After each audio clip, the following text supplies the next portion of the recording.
Hello, good evening, everyone. My name is Daniel, a member of News.Band television. Our host tonight is Mr. David Hundeyin.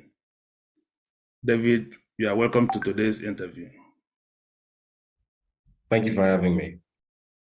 Right. The topic of our today's conversation is basically a conversation. I prepare to have a conversation rather than strictly an interview. That's my style. The topic of today's conversation is Bola Tinubu's papers. Tinubu's papers. You have released a lot of information concerning the president-elect, according to the results that have been declared by INEC, Asiwaju Bola Ahmed Tinubu. Even before the election, a lot of questions remained about Asiwaju Bola Ahmed Tinubu. Who is his name? What is his name? Who is he really? What was his birth name? What was his date of birth? Where did he attend primary school? Where did he attend secondary school? Which university did he attend? Where did he serve? In the National Youth Service. Did he actually have it? Did he have a birth certificate? Did he have a certificate or exemption certificate? And then again, the little that was known about him is that he lived in Chicago. Under what name? You have undertaken a lot of extensive investigation about this man, and you have released a lot of documents. We will not show these documents today, but at the end of this interview, anyone who wants to have that document can request from me or from David, and he will get the documents. We will not show it on this interview, otherwise it would have been best to show these documents to us, but because we are streaming it on YouTube and on our other channels, it may infringe on the community guidelines. So we will not show the documents. So, David, our first question to you is this. Of all these documents you have released, which one is the first document you released to the Nigerian public? You are welcome to speak. You may also tell us about your background if you wish, but otherwise you can simply go on. It's up to you. Okay, so I think my background is pretty much public knowledge at this point, so I won't waste anybody's time by going into that. First of all, I'll mention that if anyone still hasn't read these two stories that I published, the first was in July 2022, and it was titled Bola Ahmed Tinubu from Drug Lord to Presidential Candidate, and then the second was in November 2022, and it was titled Has Bola Ahmed Tinubu committed perjury? The evidence says yes. So if anyone hasn't read those stories, you can just go to my website. That's westafricaweekly.substack.com and just scroll through the stories. You can't miss them. In fact, one of them is it's a pinned story on the homepage. And the reason I mentioned that it's important to read these stories is the way I try to construct my stories is such a way that all the evidence is placed very directly and in visual format for everyone who is reading it. So it's not a case of David Hundeyin said, or according to David Hundeyin, or I don't write stories using reported speech. Everything in there is visual. So the documents that are referenced, are pasted directly into the story. You can actually view the documents in the story, and then there are links to my Scribd account where you can download PDF versions of all the documents that are referenced. So every single thing that has been put out is backed up with documentary evidence. So if anyone hasn't read those stories, I'd recommend reading them, because reading them is a lot more impactful than just hearing what people said or are saying about them. Because one problem I have in having this conversation with the Nigerian audience is the extent to which people just refuse to ingest information, the extent to which people just refuse to read. A few days ago, yesterday, in fact, someone reached out to me very excitedly that he has some document he wants to show me, and so I said, okay, show me what you got. And he sends me a PDF of Tinubu's drug case files from 1992. And I thought to myself, well, this has been my pinned tweet on Twitter since July 2022. So you're telling me in all this time, you've seen all these conversations happening around this issue. You've seen it go to Arise TV and whatnot. And all this time, you never actually read it. And it's now in April 2023 that you're reading for the first time and you think you're the first person to see it. You know, and that's a big problem I have with Nigerian audiences, is that people do not read stuff. People instead prefer to have conversations or gist about this. I have a big problem with that. So I would recommend, please read these stories. If you haven't read them yet, I don't know why you haven't read them yet. There's no excuse to have not read them yet. If you're a civically engaged Nigerian, you should know all this information about someone who wants to be your president. But if you haven't, once again, I'd recommend read these stories. It really doesn't take that much time to read it. And with the amount of work and care that has gone into crafting those stories, it's not difficult to understand either. Now, having said that, I'll just give like a really brief rundown, because again, I'm not here to summarize the entire timeline, because again, you should do that in your own time by reading stories. So I'll just give a brief summary of what this is about. So the first story, which was published in July 2022, focused on the supposed president-elect's background as a drug trafficker. Now, as you've mentioned in the introduction, pretty much nothing is known for certain about the first 20 or 30 years of his life. So up until supposedly about 1976 or so, absolutely nothing is known for a fact about his life. There's no documented trace of this person, right? There's no primary school classmates or high school classmates. There's no headmaster or principal. There's no job record. There's no birth certificate. There's no neighbors. There's nothing. He just apparently dropped out of the sky. And in 1976, what we know for a fact, or in the mid-1970s, what we know for a fact is he appeared in Chicago, supposedly. And he attended a community college, supposedly, called Richard J. Daley College, then known as Southwest College in Chicago. And then from there, proceeded to a university called the Chicago State University, where he supposedly obtained a degree in 1979 in business administration with a major in accounting. Supposedly after that, based on the several different accounts he has given, because he has said several different things to several different people at different times. So at some point, he has claimed to have worked at Arthur Andersen, that's the now defunct tax consultancy. At some other point, he claimed to have worked with Deloitte and Touche. Deloitte, as you know, is a big four business consultancy firm. And he even claimed that he made his first major windfall, if you like, from his period under employment at Deloitte, where he was seconded supposedly to Saudi Aramco. And there supposedly from payments and salary payments, supposedly he saved up the sum of $1.8 million, which I'll come to in a second. But that's the version of the story that he has told in the media for some time. And then after that, he started working at Mobil Oil Nigeria Limited, and after that, he went into politics. He ran for senator for Lagos West in 1992, successfully. And afterward, after the June 12, 1993 election was annulled, then he supposedly became a Nadeko freedom fighter, fighting against military dictatorship in Nigeria. And then in 1999, after Abacha died and elections were held, he then ran for governor of Lagos and he won. And then that's officially what his story is. Now, digging into that story a little bit, one obviously starts to find plenty of holes.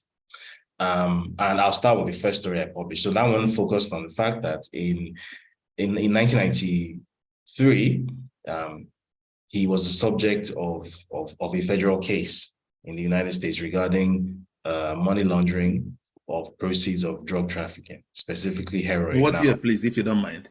1993. I just mentioned that. So Okay, and that is Bola Tinubu, not in any other name. Bola Tinubu was the subject of this drug investigation. well, again, as I said, just read these documents because it's stated very clearly on the first page of documents that so as a account number so and so and so at so and so bank in the name of Bola Ahmed Tinubu. It's stated very clearly on documents. There's no ambiguousness. There's no ambiguity whatsoever. So it's right there. The reason I think that people like Festus Keyamo have been able to sort of obfuscate this issue and get away with it is, again, as I said, because most people have not read these documents. If you spend 5 minutes reading these documents, it becomes visible to the blind and audible to the deaf what has happened here. So again, you don't have to take my word for it or anybody's word for it. I could be lying. So just read these documents. They're freely available on the internet now. You can literally just Google those documents and you will find them. So just read them. It doesn't take too much. Now, in 93, when he was the subject of that case, the supposed $1.8 million, which he would later claim that he made from salary and bonus payments at Deloitte on secondment Saudi Aramco, it quickly becomes clear that that money, in fact, is almost the exact sum of money which was seized from him initially as money being the proceeds of drug trafficking, heroin trafficking specifically. Now, and I analyzed this in the story that at the time, heroin, well, Southeast Asian heroin, which is one of the purest forms of heroin that was available on the wholesale market at the time, was marketed in Chicago and Indiana primarily by Nigerian wholesalers. So as you may or may not know, Nigeria since the 70s has been one of the world, for Lagos specifically since the 70s, has been one of the world's top, how do I put it now? Stopover routes in the global drug trade. So the cocaine trade, which comes from Latin America going toward Europe, so the route is Brazil, West Africa, Europe. So usually West Africa is usually Lagos and then on to Europe. So places like Rotterdam and Southampton and whatnot. And then the heroin trade, which typically comes from Asia, the Asian continent. It's Southeast Asia, that could be Thailand, that could be Vietnam, those kinds of places, Laos, Cambodia, from there to Lagos, and then from there onward, either to North America or to Europe. So, and this was addressed in a story. I quoted a report published by the US Justice Department in 2001, which basically stated all of this. Now, heroin is possibly of all the addictive drugs that are referred to as hard drugs, heroin is possibly the worst. And the reason it's the worst is because, unlike all the others, heroin makes addicts physiologically dependent on it. And what that means is that if you are a heroin addict and you stop taking heroin all of a sudden, you go cold turkey, you will die. Right? So you can go cold turkey off cocaine and you have withdrawal symptoms, very violent withdrawal symptoms, but you won't die. For pretty much any other drug, but if you do that with heroin, you will die. Because heroin makes your body physically dependent on it. So in fact, how heroin addicts are treated is by giving them heroin, but slowly reducing the dosage that they get. And even in the process of slowly reducing their dosage, it might still kill them because that's how much of a poison heroin is. So heroin is one of the worst. It's the worst of the hard drugs, right? And it's the most destructive of all the drugs. Unsurprisingly, it's also one of the most profitable from the point of view of a drug trafficker. Now, he was charged in 1993 with being the person responsible for laundering proceeds of a heroin trafficking ring, which is operated by Nigerians. So the other two Nigerian members of the ring were a fellow called Abiodun Agbede and Muiz Adigboyega Akonde. Now, both of these men are still alive. One of them actually ran for office in, I believe, Federal House of Representatives in 2015 under the Accord Party. The other one was most recently charged in court, I believe in 2016, for money laundering in conjunction with illegal transactions linked to former Ekiti State Governor Ayofayoshi. So these men are still very much in circulation and they're still very much up to whatever it is that they're up to nowadays. And If you read these case files, because again, these files go into far more detail than I can even remember at this point in time. So I'll keep on recommending that people should read these files. The IRS investigating agent, Kevin Moss, stated that through the course of the investigation, he examined financial flows, money orders, basically all the money movements that took place in and out of Bola Tinubu's account. And he determined that this money was the proceeds of narcotics trafficking. Narcotics is a fancy word for drugs. Right? This money was the proceeds of drug sales. So essentially, how it worked was that the wholesale product coming from Southeast Asia, which passed through Nigeria, was arriving in Chicago, and then this fellow called Abiodun Agbele was responsible for basically selling it on from the wholesale package to sort of the retail distributors, who tended to be African Americans. So they were the ones who would then go and sell it in cities like Chicago and Indiana and whatnot. And in fact, in that US Justice Department report, it was noted that the Nigerian drug rings make a point of limiting their exposure to the street aspects of the drug trade. So they sort of dealt more with the wholesale side of things. So they were not the people you would likely see on streets selling dime bags. So they had like drop-off houses, and they were more sort of structured in the way they did things. They ran it almost like a business, whereas it was the African Americans who were the ones doing the streets hustling.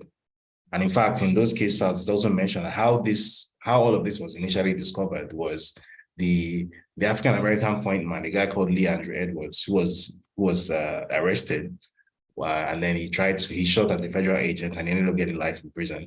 In the process of unraveling where his source came from, that was where Moise Akande and Abiodun Agbele and Bola Tinubu were implicated. So eventually, after back and forth for over a year, this case actually started off in 1992. It wasn't concluded until 1993. So after back and forth over a year, by this time, Tinubu had successfully become a senator in Lagos. The federal authorities in the US reached something called a forfeiture settlement with Tinubu. So what civil asset forfeiture basically means is that assets or items or money that have been determined to be the proceeds or the result of the proceeds of illegal activity like drug trafficking, the US government seizes those things, right? And basically how civil asset forfeiture is used is where it's very difficult to get a conviction, maybe because the suspect is not physically available. Like in Tinubu's case, he wasn't in the country, had left the US, he was in Nigeria. So it's very difficult to prosecute someone in absentia. But you know for a fact that this money that has been frozen is the proceeds of drug trafficking. So instead of just sort of letting the case lie in limbo, what civil asset forfeiture allows the US government to do is to seize those assets, so that regardless of whether that person can be prosecuted or not, that seizure in itself signifies that some sort of conviction has taken place. These assets are the proceeds of illegal activity, and they have been forfeited. They have been forfeited to the US government, right? So, and the reason I mention that is that I've seen Festus Keyamo trying to bamboozle people by throwing around confusion around the term civil and criminal. So because it's called civil asset forfeiture, he has then been trying to sell the narrative that, oh, it's a civil case, it's not a criminal case. No. Civil asset forfeiture doesn't mean it's a civil case. Civil asset forfeiture, the word civil in civil asset forfeiture refers to the asset. I say civil asset, it belongs to an individual. So it's a privately held asset, it's a civil asset. That's what the word civil there means. So not the nonsense that Keyamo has been trying to sell to people that, oh no, Tinubu wasn't charged criminally. It's a civil case and it's for tax, which is absolute nonsense because the case mentions almost nothing about tax, except that Tinubu didn't file tax returns for 8 years, for 6 years. So there's that. So about $460,000 was seized under the civil asset forfeiture. I mean, and if you read the guidelines for civil asset forfeiture in the US, it stated that up to a maximum of $500,000 can be seized. So basically, $460,000 is just under $500,000. So you can get an idea of why that was the amount that was seized. And then the remainder of the amount, which he claimed didn't belong to him, he claimed it belonged to his supposed uncle, Kafaru Tinubu, and his adoptive mother, Habibat Mogaji. That amount was then refunded to those people and not to him. So that's basically the meat of the first story, which was his known and documented involvement in drug trafficking. And then the second story was about the perjury which he committed on his INEC EC9 declaration form. Now, if you're running for president in Nigeria, you have to fill a form called the INEC EC9 declaration. Now, what an EC9 form is a sworn statement, it's an affidavit, right? So it's a statement of fact which is sworn under oath, stating all your details, your name, your date of birth, schools you attended, your work history, and other important information about you. Because if you're going to run for president of a country, people obviously need to know who you are, right? So lying on an EC9 form is the same thing as lying in a courtroom under oath. It's perjury, which is a very serious offense. Under Nigerian law, it attracts 14 years in prison. So on that EC9 form, he committed multiple perjuries, and that's what I outlined in the second story. Now, first of all, to even get hold of his INEC EC9 form, there was a lot of work involved, because first of all, this form is supposed to be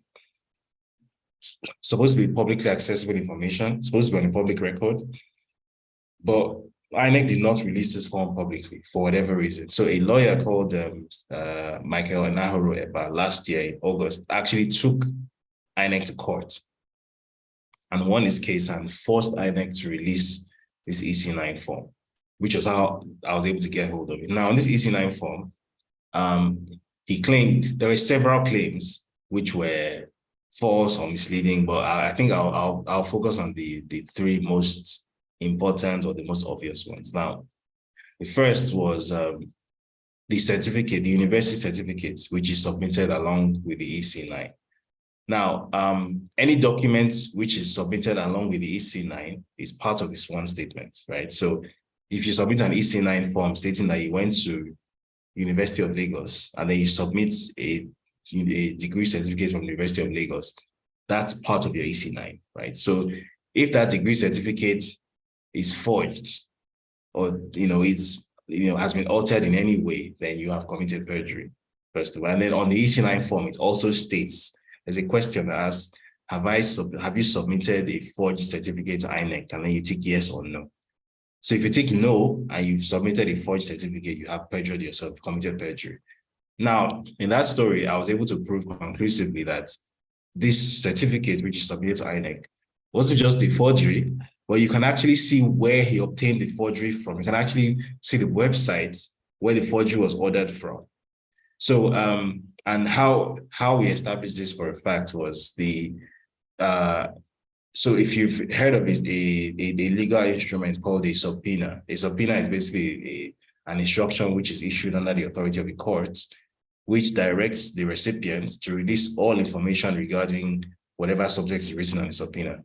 So Chicago State University was subpoenaed in the process of putting together the story, right? So the law firm which was used was the Chicago law firm called Leahy, Eisenberg, and Frankel.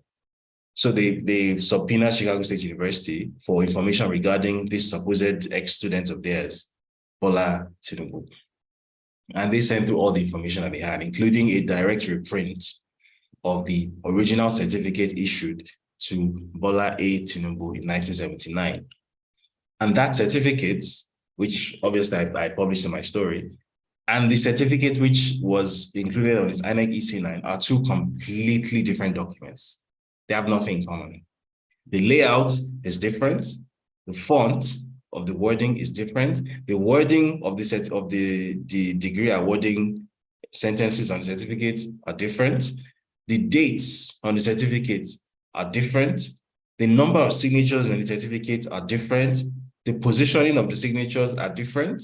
And then the logo of the university on both certificates different. And then most embarrassingly, in my view, the certificate which is submitted to INEC actually has grammatical errors on it. And in fact, it is with these grammatical errors that you can even match it to where it came from. So there's a website called diplomamakers.com. That's diploma-makers.com. And in fact, if you're here, you can literally go on your laptop or your phone right now. Just go to diploma-makers.com. and you scroll down to Chicago State University and see the template fake Chicago State University certificate that is there, it is the same thing that is submitted to INEC, including the same grammatical errors. So basically, this man was so lazy that in the process of doing a forgery, he couldn't even bother to do a proper forgery. They basically ordered a fake certificate from an online service that does fake certificates and diplomas. And I was able to prove that in the story. And then also very tellingly, one of the documents which came back from Chicago State University in response to the subpoena was a transcript from Richard Daley College, which was then known as Southwest College. And it was the transcript that was used to gain admission to Chicago State University by the person known as Bola A. Tinubu. And the gender of the person on that transcript is written very clearly as F, female. And as far as we know, the person we now know today as Bola Ahmed Tinubu has always been a man, has always been male, was born male, was not a transgender or anything. So that can only mean if the person that gained admission to Chicago State University was female, and that person was known as Bola A. Tinubu, we don't know what the A stands for. And then this person, who is supposedly president-elect today, is Bola Ahmed Tinubu, and then is claiming to be that person, but for whatever reason, wasn't able to obtain his original certificate or a certified true copy of his original certificate from Chicago State University, and instead submitted a forgery, a very poorly done forgery, cheap forgery to INEC. What does that tell you? So that's perjury number 2. And the perjury number 3, which has come to light more recently, I actually knew of this at the time, but I couldn't include it in my story then, so as to protect the source. But perjury number 3 was on the INEC EC9 declaration. There's a question that asks, have you obtained citizenship of another country? Have you voluntarily obtained citizenship of another country? And he ticked no. Now, there is evidence now that he has, in fact, voluntarily obtained citizenship of at least one other country, which happens to be Guinea Conakry. So whether or not someone with dual citizenship can run for president or not is completely beside the point. The point is that on the INEC EC9 form, it asked a very direct question. Have you or have you not obtained citizenship of another country? He said, no, he has not. But he actually had, which means he lied on the oath, which is perjury. So I think those are the 3 most important perjuries. There were others. You should read that story, because everything I've said there is like a very sort of quick summary. And I'm even getting tired just talking about it, because there's a lot of information. So again, in fact, I think I'll paste the links to both stories in the chat box. So if you haven't read them, you should probably do so tonight. Yeah, please do. You can post the link. Now, so please do post the links for people are already asking where they will find the links.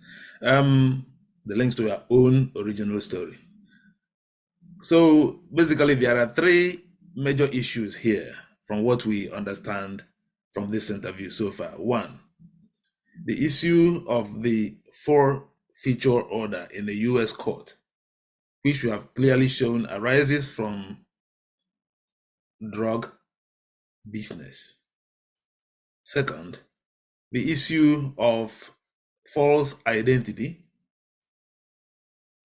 3rdly, the issue of dual nationality. And then the issue of the perjury arising from the 2nd and 3rd point.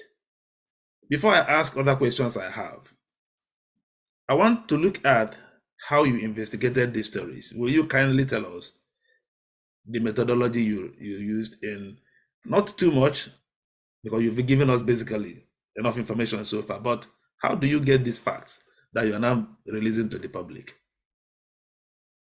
So a lot of the time, people are under the misconception that there is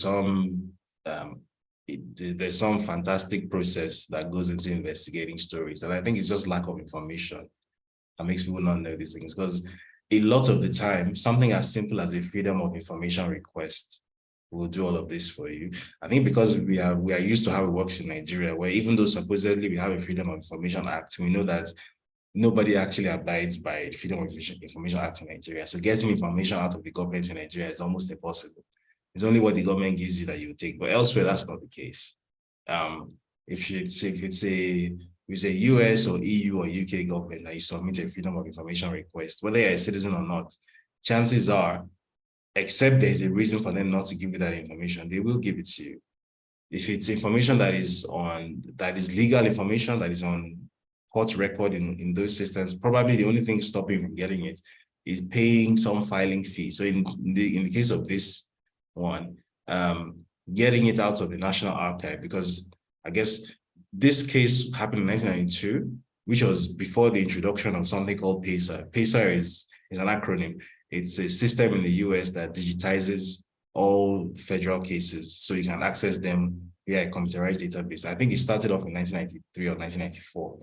But because this case predates PACER, so even though the case is still in National Archives, you have to basically know what you're looking for, and then you have to ask someone who is there to actually go and manually look for the case files for you, and then you have to pay a filing fee for that, and then they will scan it for you and send it, and that costs maybe like $80 or something.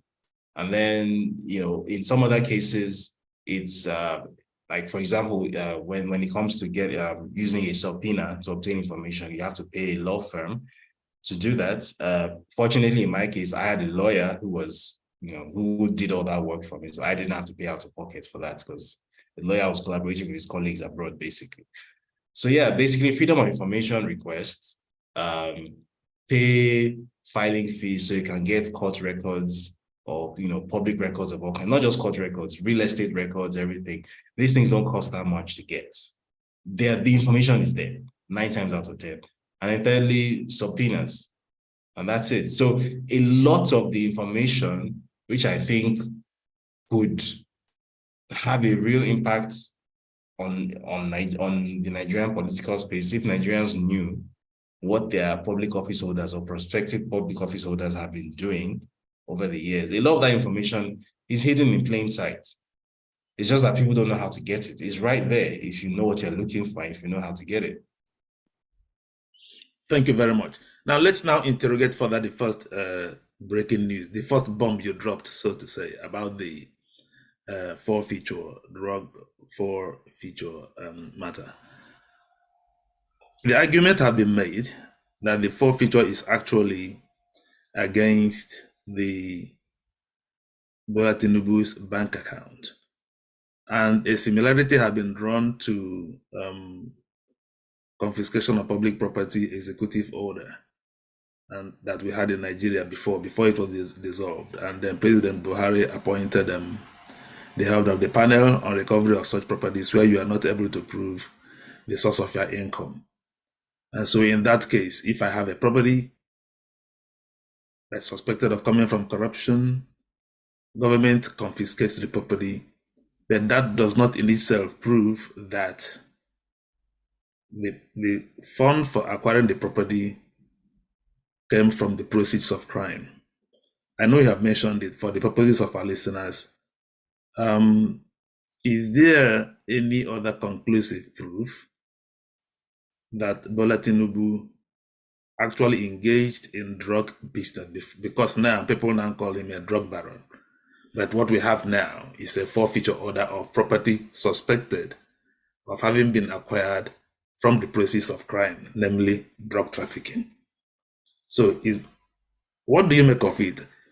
Is it merely that such funds suspected from being proceeds of drug trafficking found themselves in Bola Tinubu's account, probably for layering purposes, money laundering purposes? Or is there another proof to show that Bola Tinubu was actually a drug baron in those days? What do you think? So first of all, it wasn't suspected. So again, I can't say this thing enough, that people should actually read those case files. Because if you read those case files, there's no sort of, all these counter narratives will just sound like noise in your ear, because it's not hard to see what's going on once you've read these case files. It's not a case of something was suspected. The US federal authorities don't make decisions like that based on suspicion, which is why the federal conviction rates for cases that go to trial in the United States is always over 97%. They don't make mistakes. like that. So it's not a case of, oh, we suspected. They don't seize $500,000 of your money based on a mere suspicion. That's not how it works. If you read those case files, they stated very clearly that there is a very good reason to believe that these funds are the process of drug trafficking, and it's explained why. And it's explained in very, very, very great detail for pages and pages. Details of money transfers, details of his interactions with these other people who were actually even convicted. So is it a question of money laundering money for drug traffickers, or that is actually a drug trafficker? That distinction is a red herring, because whether you are the one who is on the streets selling dime bags, or you are the one who is in the house laundering the proceeds from people that you know are drug traffickers, that's 6.5. In fact, the person who is the bigger offender is the person who is the bigger fish, the person who is handling the money. So the drug dealer who is selling $20 bags of dope on the streets is not as big an offender as the person who is moving $1 or $2 million of the drug proceeds inside his account. So I think, again, that's one of the ways in which people miss it when they're having this conversation, because they start trying to sort of make excuses for what is inexcusable. Say, oh, okay, he was indicted for money laundering and not drug. Because what is drug trafficking? Drug trafficking doesn't mean you are on the street selling dope. Drug trafficking is a wide spectrum of activities that are linked to the drug trade. So if what you do is that you supply a particular chemical, a perfectly legal, legitimate chemical, let me say sodium or something, or what's it called, sodium bicarbonate, which is baking soda, right? If what you do is that you supply sodium bicarbonate to the people who manufacture crack cocaine, and you know what they do, and you are the supplier of sodium bicarbonate, you will be prosecuted for drug trafficking. And so what you are saying here is that it's not a case of where the FBI used circumstantial evidence. No. Because one of the issues there is that the address he entered to open that bank account was also used as a drop-off point for drug trafficking. So, yes. is that the only connection? Is that the only connection? His wife also opened a joint bank account with the wife of one of the other gang members. The guy called Muiz Adigboyega. His wife opened a joint bank account with her. And then, in fact, the person who introduced him to the bank in the first place, where he opened all these accounts, was this very Muiz Adigboyega as well. That's also stated in these case files. So he sat on the company which he co-owned, which was also indicted, the company called Compass Finance and Investment. The other two members of the board were this Moise Akonde and this what's his name, Abiodun Agbele. So basically, you have three of them who are running joint bank accounts. They are sitting on the boards of the company together. In fact, today, right now, as we're talking, if you go to the CAC records of Compass Finance and Investment Company in Nigeria till today, check who the board members are. You will see Moise Adigboyega Akonde, Abiodun Agbele, Bola Ahmed Tinubu till today. Right, go to your laptop right now, go to ng-check.com. It's a website that searches the CAC database, ng-check.com, and search Compass Finance and Investments, and check who the board members are. There are three board members: Moise Akonde, Abiodun Agbele, Bola Ahmed Tinubu. That's the same Compass Finance and Investment Company, which its American entity had its funds frozen in 1992. Its funds at Citibank. So again, this idea that, oh, he somehow didn't know it was those two men, it was Abiodun Agbele and Moise Akonde who were the drug traffickers, and he was just somehow some kind of innocent party who happened to be handling them, is complete nonsense. It's not true. Okay, now, are the other two guys still alive today from your investigation? Very much so. Are they living in Nigeria or are they living abroad? To the best of my knowledge, they are living in Nigeria, to the best of my knowledge. As I said, one of them actually ran for office in 2015. The other one, as of 2016, was in and out of EFCC detention. Okay, this confiscation order was made around 1992, if I'm correct. 93. 93. And NADECO was formed in the same 1994? Yes. Is there a connection between, we know that Tinubu was in Nigeria when he became a senator, And then the Nadeko activism started around 1994.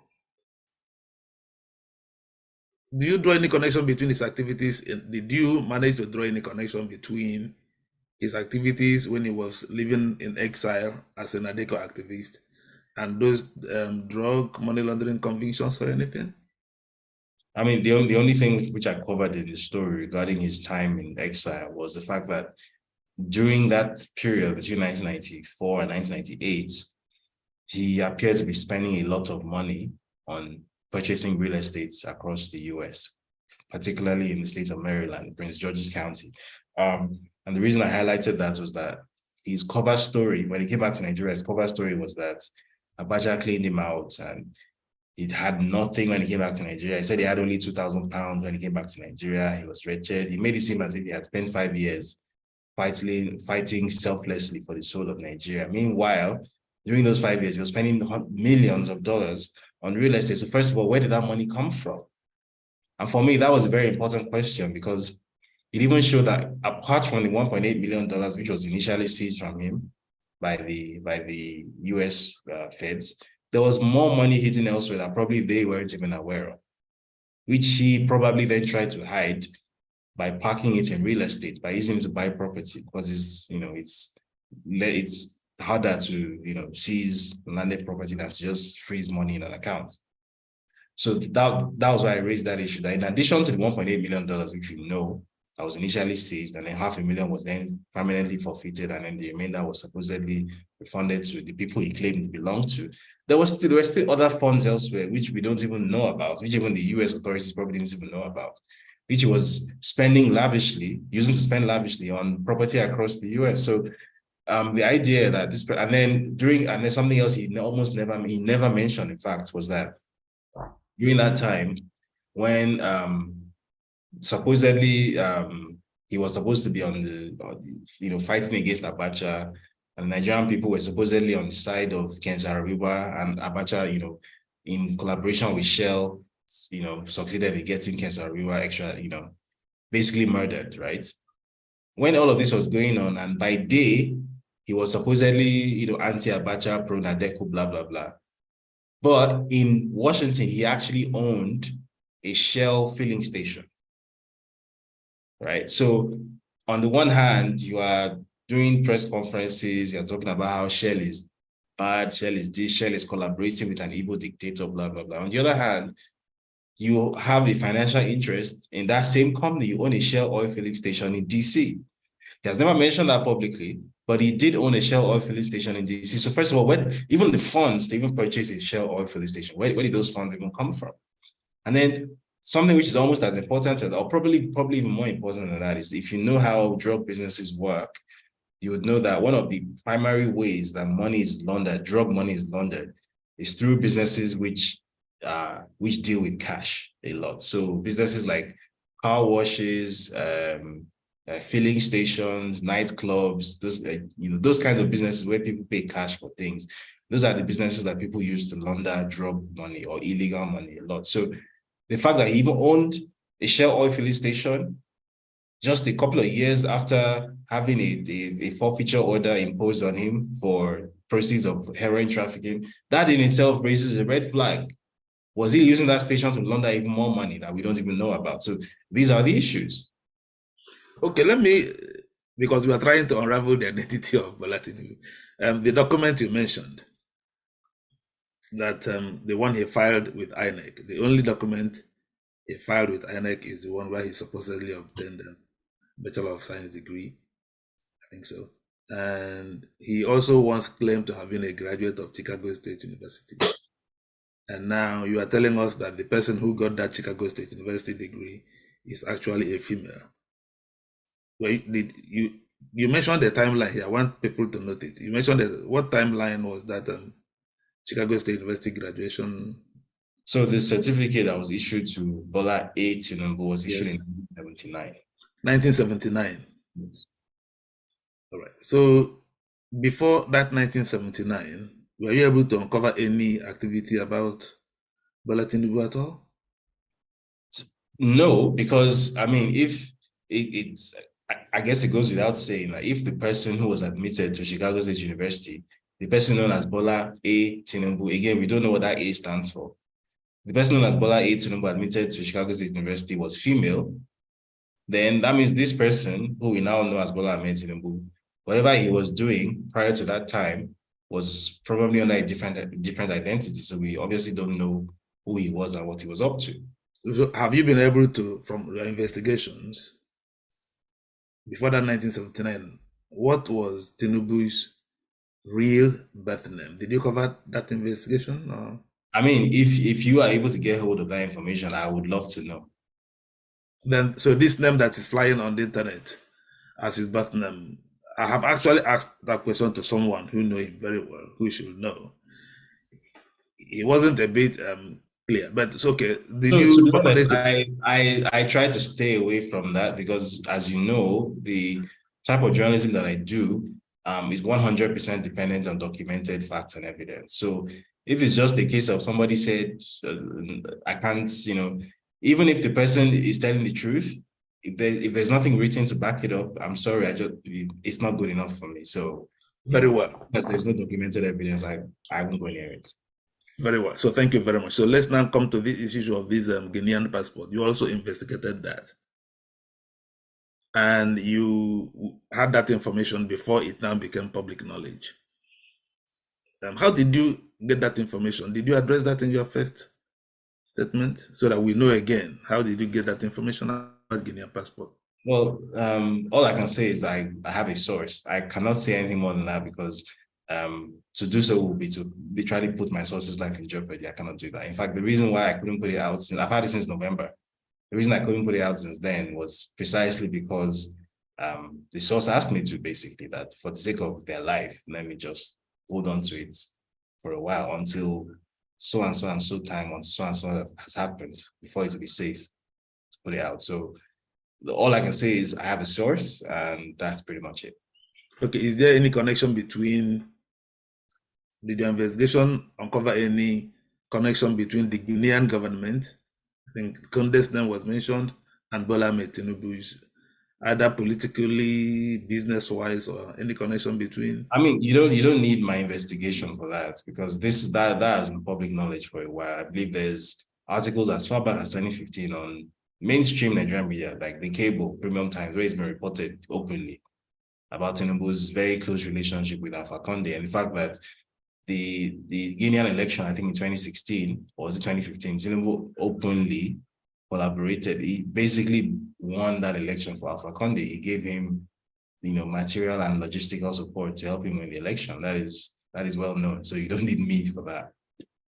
We have sent a request to the Guinean embassy in Nigeria, and they basically confirmed that the passport we have is a diplomatic passport. Are you able to shed any light between what's a diplomatic passport? I know we have reported it, but if you can also hear from, what do you think? What's a diplomatic passport? What's a ordinary national passport? And what is the significance of an individual having a diplomatic passport of another country? So first of all, a passport, right?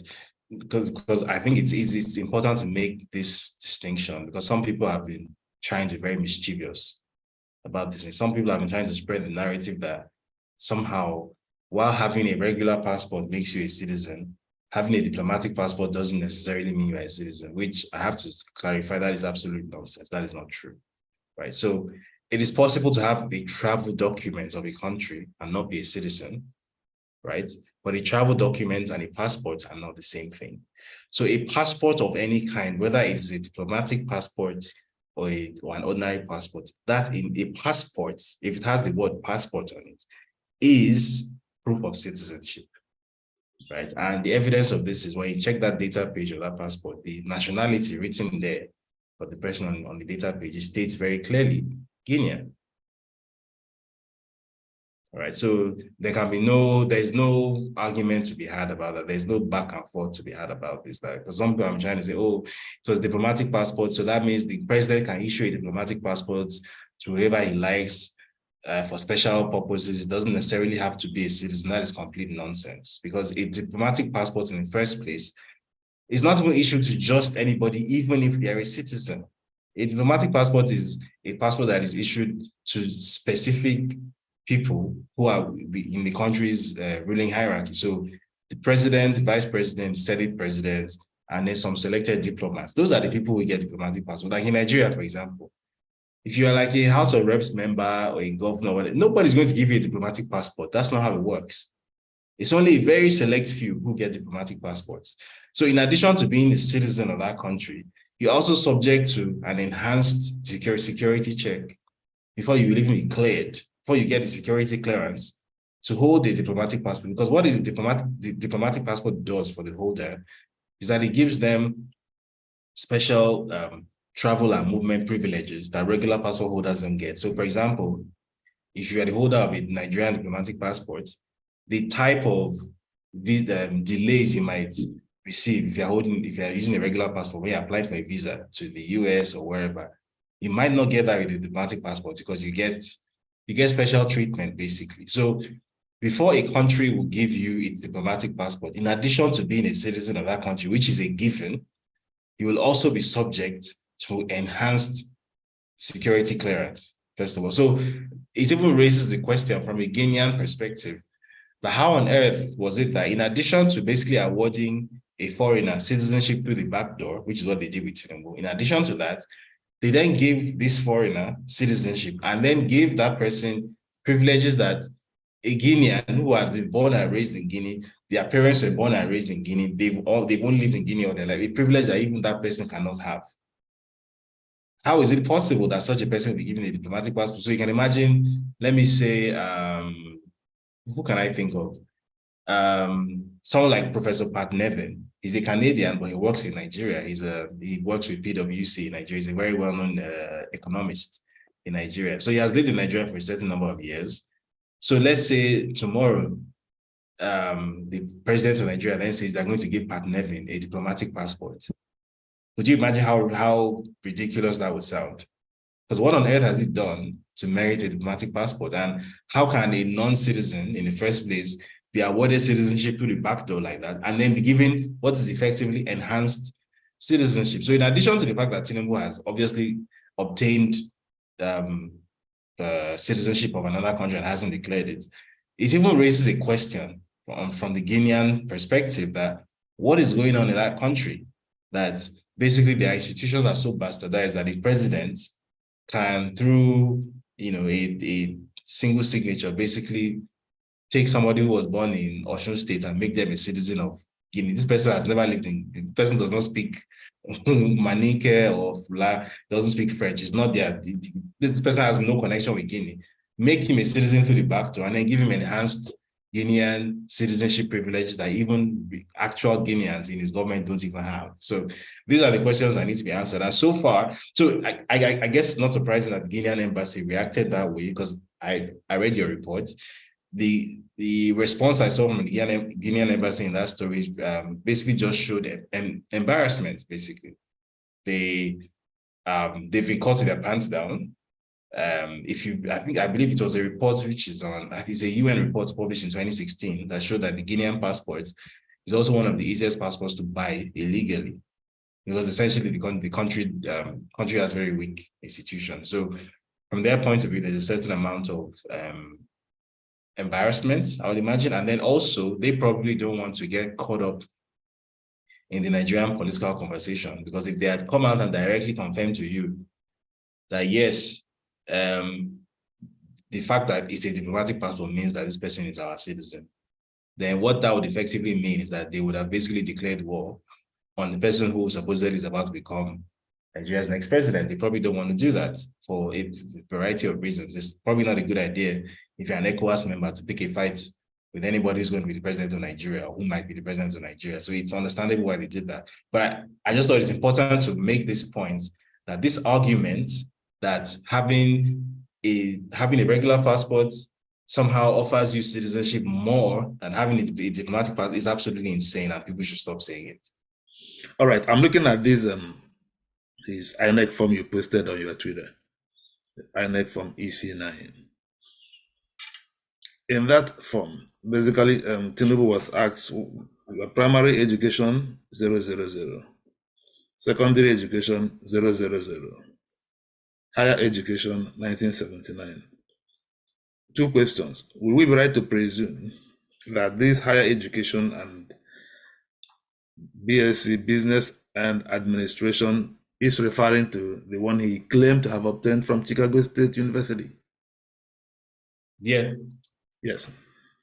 Do you have any idea why the primary and secondary school column were left empty? 0000000.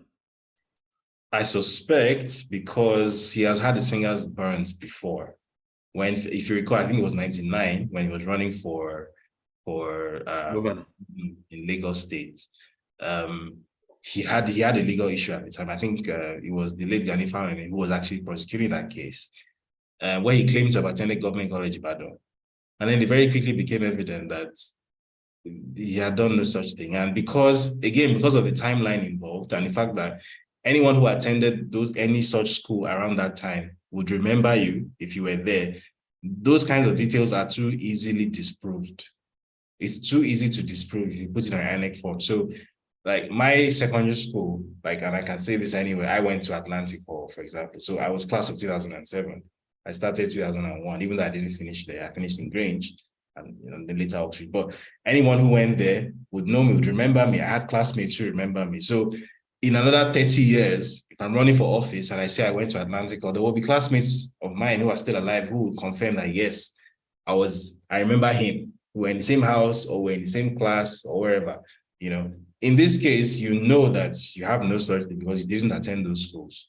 And you've been in that kind of trouble before. So I guess the easier thing to do would just be to run away from it. And the fact that he was even able to just fill in 0000 and get away with it. And then INEC had to be taken to court to release this document to the public, which is supposed to be a publicly accessible document. I think that in itself also tells a story about INEC itself and whether INEC has even made any attempt to pretend to be objective or to be impartial in any of this. Because why did the lawyer have to drag INEC to court to release what should be a public document to the public? And then knowing full well that once you open these documents from page 1, you can start seeing problems. So why was INEC going out of its way to protect a particular candidate? These are the questions. I'm looking at this, your report, Bola Ahmed Tinubu from drug lord to presidential candidate. This report was published in 19th July, 2022. Why didn't anybody take Bola Tinubu to court last year? Someone did. The lawyer that I mentioned, Mike Enahure, but it wasn't for that case. It was for the perjury case that he was I believe it was something called the criminal complaint. So under the Criminal Justice Administration Act of 2015, I believe, people are actually allowed to file criminal proceedings against anyone. So usually how it is that only the police or only the states can prosecute criminal cases. But under the Criminal Justice Administration Act, it gives regular individuals the ability to submit something called a criminal complaint, which in a roundabout way enables them to prosecute someone for a criminal offense. However, the catch is that a judge has to accept the case. A judge has to be assigned to the case. So in the case of that criminal complaint, which was submitted in November, I believe it was November 15, till now, as we speak, all the judges in the FCT ran away from the case. Nobody touched it. So it basically just is lying in limbo somewhere. The case is there, but no one will touch it. All the judges are scared. Another thing that baffles me, apart from the inability to bring Bola Tinubu to book in Nigeria, is that when we are researching, when your story broke, of course, everybody went to start to find out what happened. One of the documents we uncovered is a report on Daily Beast, published in 2015, that had this story about TINUBU connection to the US drug ring in Chicago. So why has no mainstream US media? So even if Nigerian mainstream media are running away from the story, so why has, when it became apparent that TINUBU is a front runner to clinch the presidency, why has no mainstream media in the US, New York Times, Washington Post, Washington Times, why have they not investigated to find out exactly who is this man, Bola Tinubu, who lived in our country and now Daily Beast published this, and as I said, in 2015. So I don't believe that they haven't investigated it. I don't believe there's any part of this that they don't know, even far better than even I do. I think it's if he's sworn in, I think it's after he's sworn in that we will see what the actual agenda was. One thing I've come to understand about the US media in particular is that it's the US has a free press, right? In at least definitely in comparison to what we have in Nigeria, the US definitely has, you know, a free press, but free is relative.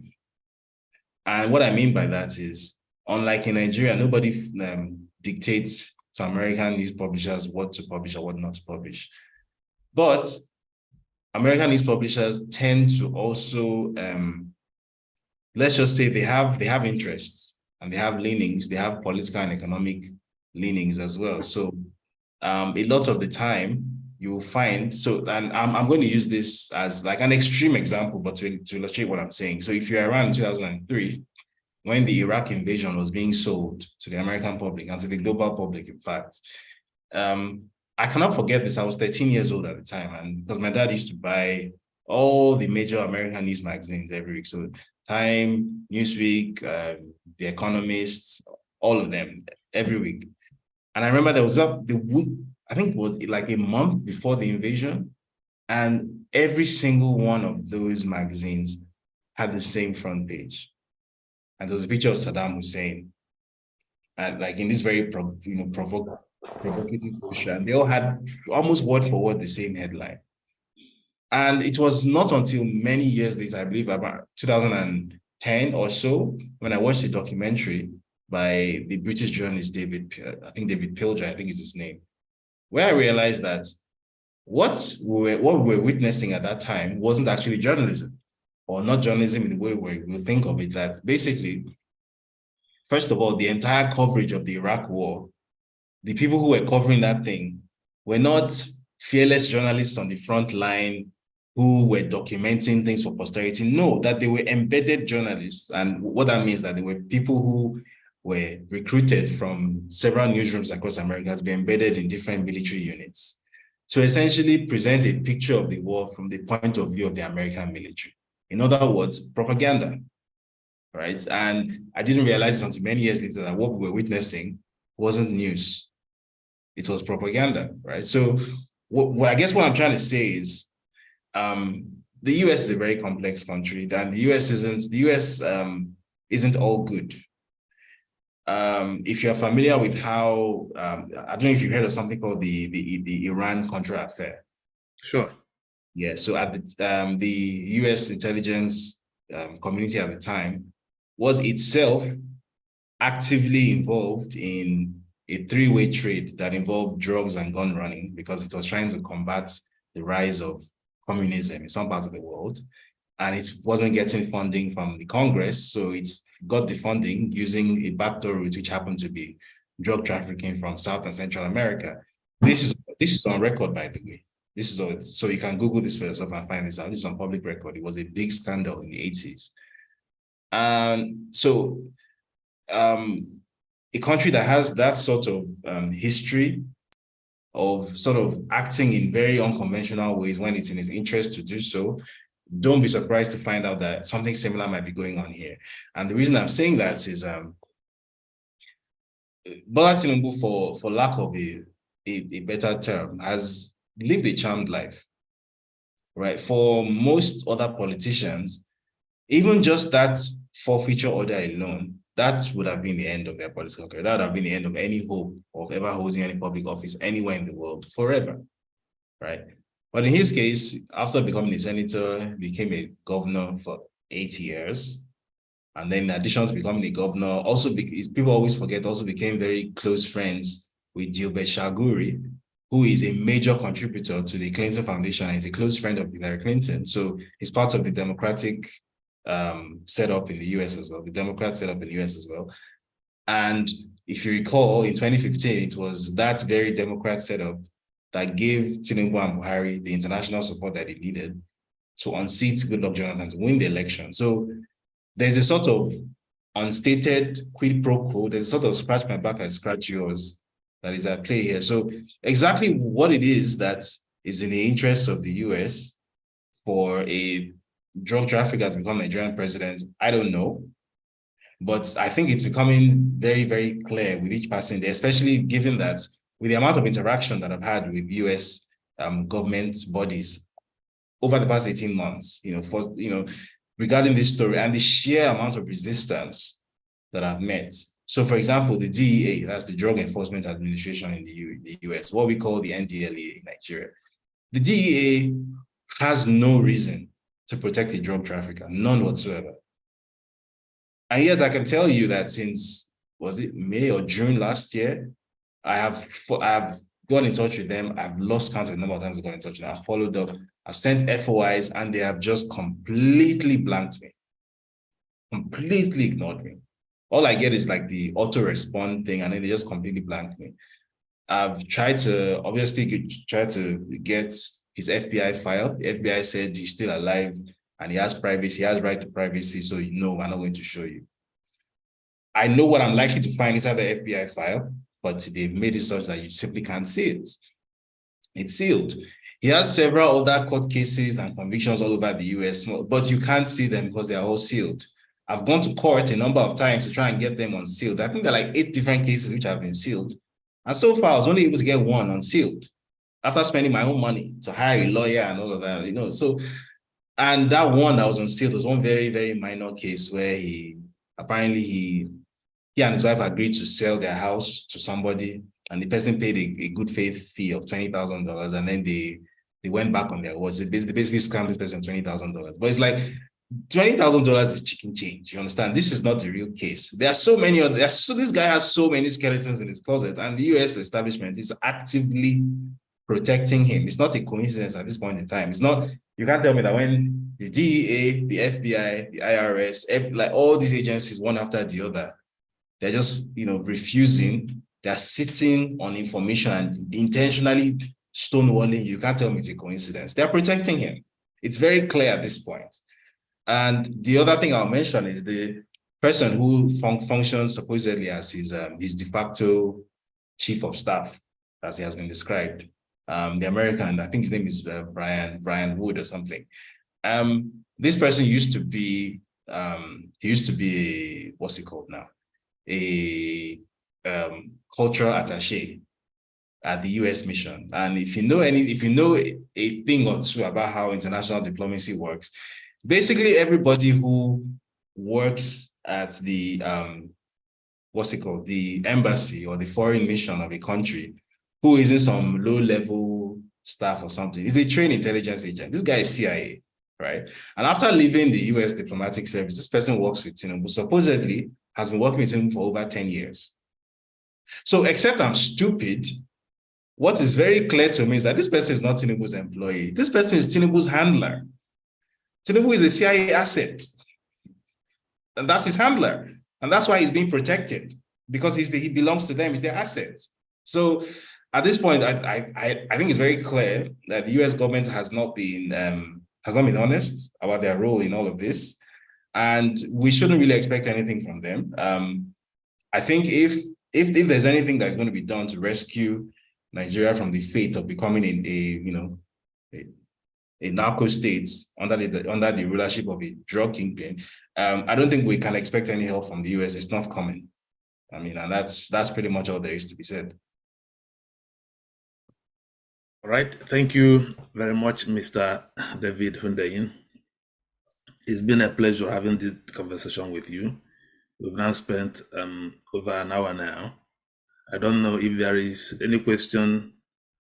First of all, before we call you to ask any question, we must see this question on the chat box, and then I have the discretion to decide whether to call on you to ask the question directly or to ask the question myself. So far, the only question I have here is from what is the passport photo used for his admission to the University of Chicago, from Mr. Martin Ebwe? Will this elicit a response from you, David? There isn't any. And again, I feel like I can't overstress how important it is for people to read these things, read the story. Because if you read the story, you wouldn't be asking this question. So just read it.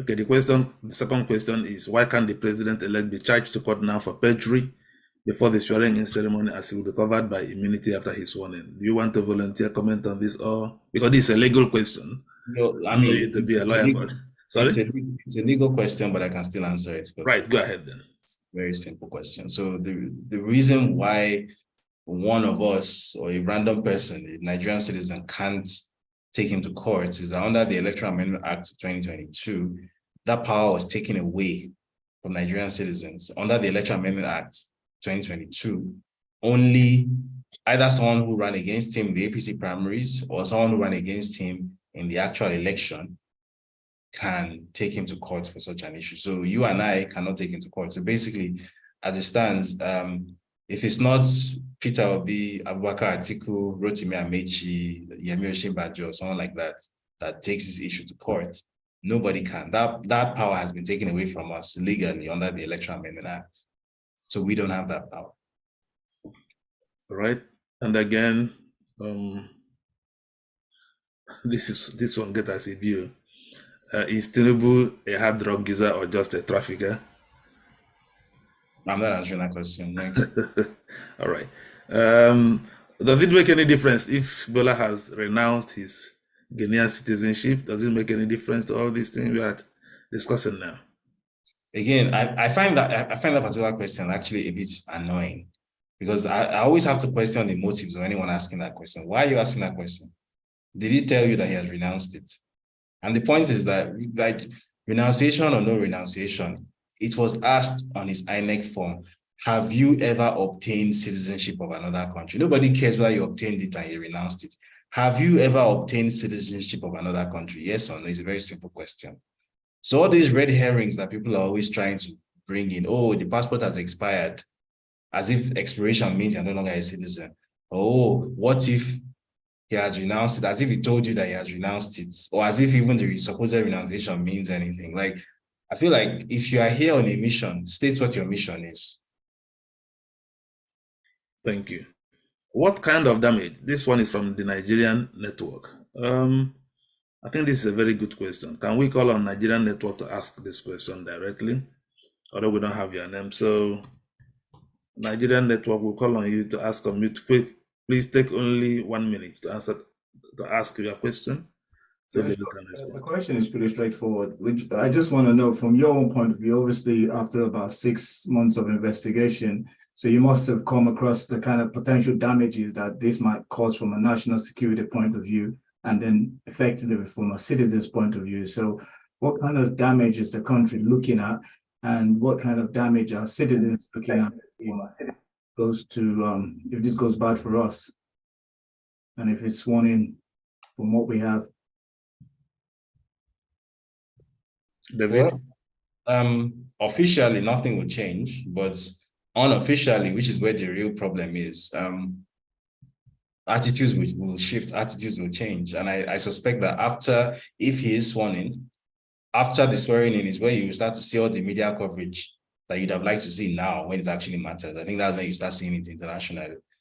Because I think what a lot of foreign journalists are waiting for, especially the ones in the UK and Europe, what a lot of them are waiting for is for him to be sworn in, so that they can say, aha, Nigeria's president is, and then, all of us become guilty by association, because that's when it's a story.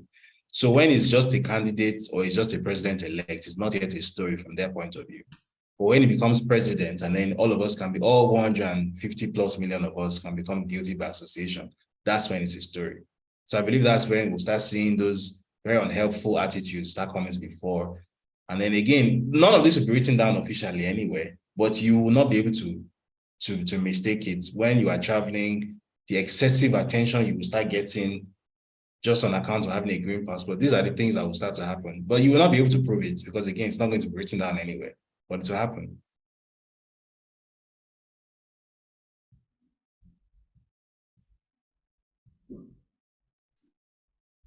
Did we just stop hearing you, or? That was it. Because like Okay. that covered it. Okay. The other question is about the election. I think it's outside the rim. What about with the amount of wealth TINUBU has amassed for himself? Will he not be able to buy the judiciary to free himself from all these petitions? Okay. What about the connection with the Malik? Yes, I wanted to ask this question. There has been this video flying around about TINUBU in a helicopter with Sanwo-Olu. Do you have any comment on that? I mean, again, because I'm actually not even feeling very well at the moment. I'm quite, so I don't like repeating myself too much. So what I'll do is I'll because I did a very long Twitter thread about it where I did a full analysis. So I'll just post a link in the chat box. I think that will. Yeah, that will be fine. Okay.